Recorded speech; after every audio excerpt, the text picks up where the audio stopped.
A história é o campo de pesquisa que estuda os homens no tempo e no espaço em que eles viveram, com o objetivo de fazer com que as ações do homem não sejam esquecidas.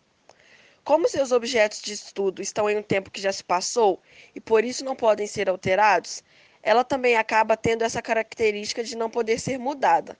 Mas quando olhamos para ela para entendermos algo, colocamos nela as nossas intenções e experiências, trazidas pela nossa memória, o que faz com que aquele passado que até o momento estava parado passe a ter novas cores e entendimentos. Ou seja, nós podemos fazer com que o passado possa ser visto e entendido de uma forma que nós queremos.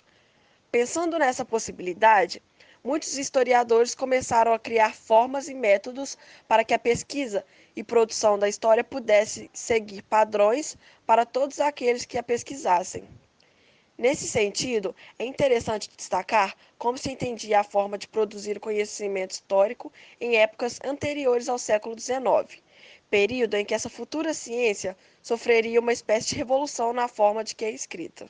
A ideia de história estava diretamente ligada com as produções literárias, onde se destacavam grandes feitos e grandes homens, como histórias de reis, de guerras e de heróis, de todos os grandes eventos que ocorreram, que iam além do que as pessoas já sabiam, além de ideias que elas tradicionalmente já tinham, com a intenção de uma produção mais agradável e prazerosa ao leitor. Muitas vezes, os historiadores introduziam o romance em seus relatos do passado, uma coisa que era vista como problema se a ideia era relatar o passado da forma mais real possível. Essas falhas no método de escrita estavam nos próprios modelos de narração e em como era organizada a interpretação dos fatos relatados. Porém, a partir do século XVIII, começa-se a pensar em certos problemas fundamentais sobre a forma como os homens da antiguidade escreviam a história.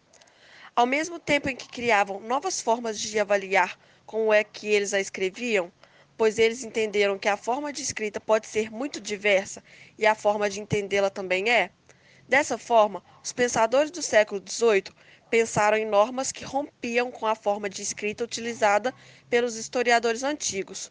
Surge, então, a necessidade de haver uma verdade científica, ou seja, escrever algo que possa ser comprovado por meio de documentos, como cartas e textos da época, e de uma narrativa que fosse objetiva e neutra, sem aquele romance que era colocado. O historiador não deve inventar e nem esconder fatos.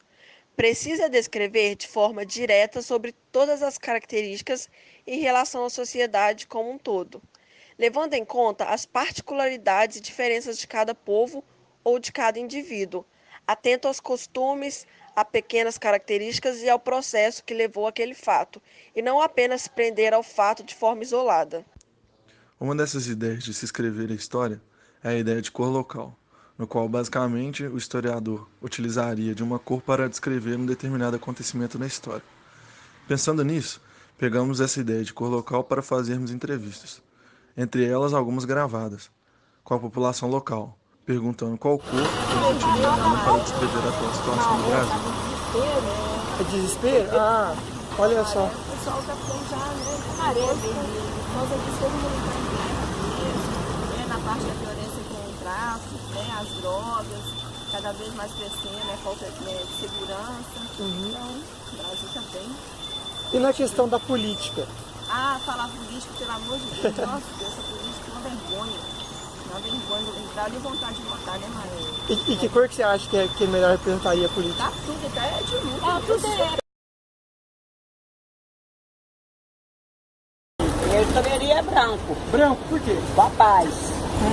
Certo. Tá errado? Tá certo, tá ótimo, tem que ser. E se fosse, por exemplo, na questão da sociedade, da política, por exemplo? Não. Que cor que você escolheria? Aqui vocês conversam que falam que vai ter da política. Ah, política, porque eu não sou assim, negócio de política, eu sou mulher. Acho que pai é branco também. Branco porque também. É. Por causa da paz? Eu quero necessário. paz, ficar tanta. Aqui eu não sei, que eu não moro aqui. Certo. É muita violência pra onde que eu ando. Muita, muita. Então a gente quer paz, né? Preto, né? Preto. Por que preto? Porque significa luto, nós estamos vivendo um momento difícil. Eu estava até conversando com um colega aqui, professor, e falei para ele, é uma aberração essa questão da lei trabalhista, né? Exatamente. Então, assim, eu considero negro, assim, é uma coisa que ele veio, assim, para... O que ele está fazendo, eu acho que não justifica, nem, sabe? É uma aberração, para mim é uma aberração. Vermelho de novo. Porque está na corrupção aí, já está em casa. Que estão manchando bandeira. Então estaria meio marrom, já. Ah, sim, preto, né? Ah, tanta coisa, né? Vermelho, né? Vermelho? Por que vermelho? Ah, violência, né? Corrupção.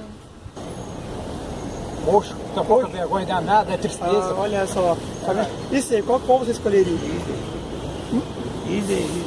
Uma coisa. Sim, então, a política tá complicada. Pouca vergonha. E tá aí agora pro próximo ano. É o ditado escrito na Bíblia.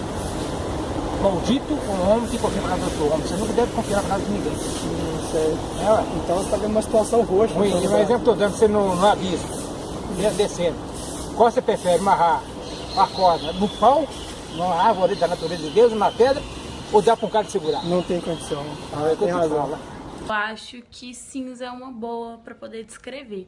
Eu acho que quando eu penso em cinza, eu penso em uma coisa meio nebulosa, um pouco indefinida, e eu acho que combina bem, sabe? Meio triste, assim. A ideia dessas entrevistas foi tentar encontrar uma forma de entender o sentimento da população atualmente, sendo que a maioria das pessoas descrevendo a situação do Brasil com uma cor escura, como preto ou roxo, ou uma cor acinzentada, que nos permitiu entender que as pessoas veem no Brasil é uma situação onde é difícil de se enxergar alguma coisa, que as deixa com uma sensação de insegurança. Mas também foi interessante ver que muitas pessoas descreveram a situação como uma cor clara, como o branco, indicando um sentimento de esperança, que entendemos que as pessoas tenham uma certa incerteza no presente, mas tenham esperança para o futuro. Então fica a pergunta: qual cor você escolheria?